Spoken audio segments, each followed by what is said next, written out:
दोस्तों, हम सभी सिविल इंजीनियर्स के जीवन में कभी न कभी बड़े प्रोजेक्ट को एग्जीक्यूट करने का एक लक्ष्य जरूर होता है और इस बड़े प्रोजेक्ट का सबसे इम्पोर्टेंट फेज होता है foundation construction and foundation reinforcement construction. आज के इस वीडियो में हम एक होटल के फुटिंग के रीइंफोर्समेंट के बारे में और बेसमेंट में बनने वाले रीइंफोर्स कंक्रीट वॉल के बारे में कुछ इंपॉर्टेंट बातें सीखेंगे। तो सबसे पहले इस होटल के बारे में बात करें तो इसका जो साइज है टोटल 15,000 स्क्वायर फीट से लेकर 20,000 स्क्वायर फीट में होने वाला है। इस होटल का जो फाउंडेशन है वो फिलहाल अभी 10,000 स्क्वायर फुट में बनाया गया है। इसमें फाउंडेशन की डेप्थ 15 फीट की है। इस होटल में टोटल 40 फुटिंग और 40 कॉलम आने वाले हैं, जिसमें से 24 कॉलम जो हैं वो सर्कुलर शेप के हैं, वहीं जो 16 कॉलम हैं वो स्क्वायर शेप के हैं। ये सभी कॉलम डबल मेश फुटिंग के ऊपर में रेस्ट करने वाले हैं। डबल मेश फुटिंग को राफ्ट के सिमिलर बनाया गया है ताकि ज़्यादा लोड को ये आसानी से बियर कर सके। इन सभी में M25 ग्रेड का कंक्रीटिंग किया जाना है। फुटिंग के बारे में बात करें तो इसमें 4 बड़े साइज के 12 फीट बाई 12 फीट का डबल मेश फुटिंग बनाया गया है, जिसमें 20 mm डायमीटर का रीइंफोर्समेंट यूज किया गया है। इसके अलावा बाकी फुटिंग 6 फीट बाई 6 फीट और 5.5 फीट बाई 5.5 फीट का है, उसमें भी 20 mm डायमीटर के रीइंफोर्समेंट का यूज किया गया है। इसमें यूज होने वाले रीइंफोर्समेंट का डायमीटर जो है वो इस बिल्डिंग पे आने वाले लोड के हिसाब से डिज़ाइन किया गया है। इसके अलावा पूरे फुटिंग एरिया में 20 mm डायमीटर के main reinforcement and transverse reinforcement भी बिछाए गए हैं और इसके बॉटम में 60 mm का कवर भी प्रोवाइड किया गया है ताकि ये इसे कोरोजन से बचा सके। इसके बाद पूरे फुटिंग एरिया में 3 फीट तक कंक्रीटिंग किया गया है। तो इन सभी बातों से एक चीज़ समझ में आता है, कभी भी हमें बड़े स्ट्रक्चर में डबल मेश फुटिंग बनाना है उसका डायमीटर अब जो बार यूज होगा वो प्रॉपर होना चाहिए और बड़े साइज के डायमीटर और बार यूज किए जाते हैं। साथ ही साथ जो है आपको कवर भी प्रॉपरली प्रोवाइड करना है ताकि कोरोजन की कोई समस्या ना हो बाद में। इसके अलावा पूरे स्ट्रक्चर को एक स्ट्रॉन्ग बेस प्रोवाइड करने के लिए पूरे ओवरऑल फाउंडेशन एरिया में कंक्रीटिंग किया गया है ताकि एक मजबूत बेस प्रोवाइड किया सके इस पूरे बड़े स्ट्रक्चर को। यहाँ पे M25 ग्रेड का कंक्रीट यूज किया गया है। अब हम बात करते हैं सर्कुलर कॉलम के बारे में। तो इसमें टोटल 2.5 फीट के 4 बड़े सर्कुलर कॉलम, 2 फीट के आउटर कॉलम और 1.5 फीट के बाकी सारे कॉलम्स बनाए गए हैं। तो इसमें जो सेंट्रल 4 कॉलम है वो 2.5 फीट के हैं और सबसे बड़े साइज के कॉलम भी हैं।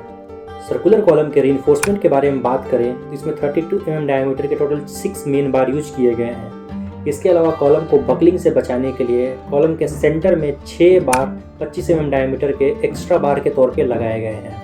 इसे एल शेप में अंदर में हुक किया गया है ताकि यह प्रॉपर कंक्रीट के साथ बॉन्ड बना सके।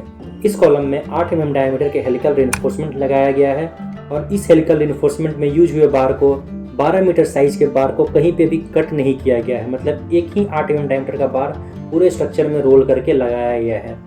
हेलिकल रीइंफोर्समेंट से कॉलम के लोड कैरिंग कैपेसिटी 5% से इंक्रीज कर जाती है। इसके अलावा कॉलम के अंदर में 25 mm डायमीटर का सेंट्रल मास्टर रिंग भी प्रोवाइड किया गया है। साथ ही साथ कॉलम को स्टेबिलिटी प्रोवाइड करने के लिए आउटर साइड में 20 mm डायमीटर का आउटर रिंग प्रोवाइड किया गया है, जिसे हम लोग स्टीरअप्स भी बोल सकते हैं। रेक्टेंगुलर कॉलम के बारे में बात करें तो इसमें 32 mm डायमीटर के 6 मेन बार प्रोवाइड किए गए हैं। साथ ही साथ 6 25 mm के सेंट्रल एक्स्ट्रा बार भी प्रोवाइड किया गया है कॉलम को बकलिंग से बचाने के लिए। इस कॉलम में 10 mm डायमीटर का स्टीरअप्स यूज किया गया है। रेक्टेंगुलर कॉलम में जो वॉल से अलाइंड कॉलम है जो कि वॉल के साथ ही आने वाले हैं वो 5 इंच बाई 20 इंच का प्रोवाइड किया गया है और बाकी के कॉलम 9 इंच बाई 20 इंच के हैं।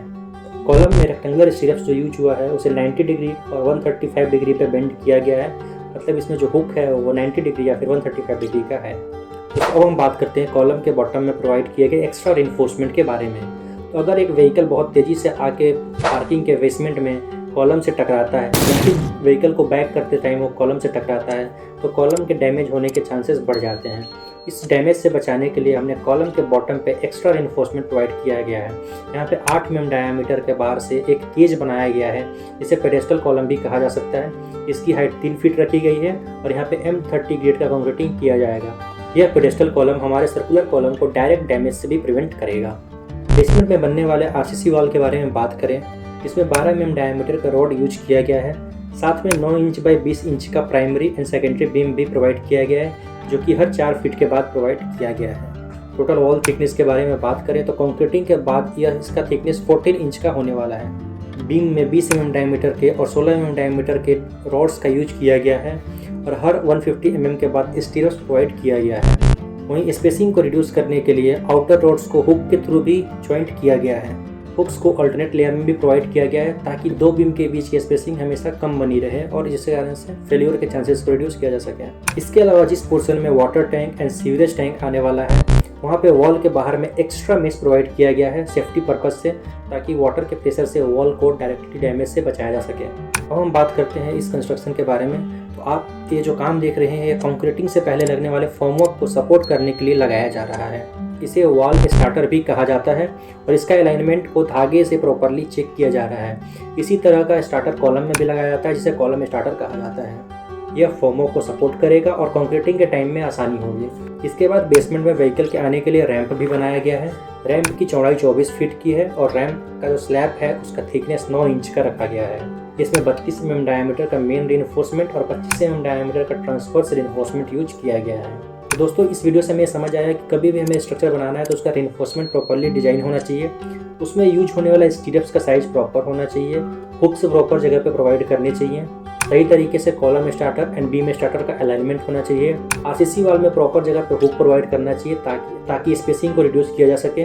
साथ ही साथ अगर सर्कुलर कॉलम है तो उसमें रिंग प्रोवाइड करने चाहिए, इनर रिंग आउटर रिंग सभी प्रॉपर तरीके से होने चाहिए। वहीं हमारे स्ट्रक्चर में जहाँ पे भी रिइंफोर्समेंट एंड हो रहा है उसको प्रॉपर्ली हुक करके लगाना है ताकि ये स्लिपिंग ना हो सके रिइंफोर्समेंट का। तो इसको हमेशा एल शेप में बेंड करके लगाना है। तो दोस्तों उम्मीद करता हूँ आपको इस वीडियो में बहुत कुछ सीखने को मिला होगा। आज तक के लिए इस वीडियो में इतना ही। Please like, comment, share and subscribe to the channel. Thank you.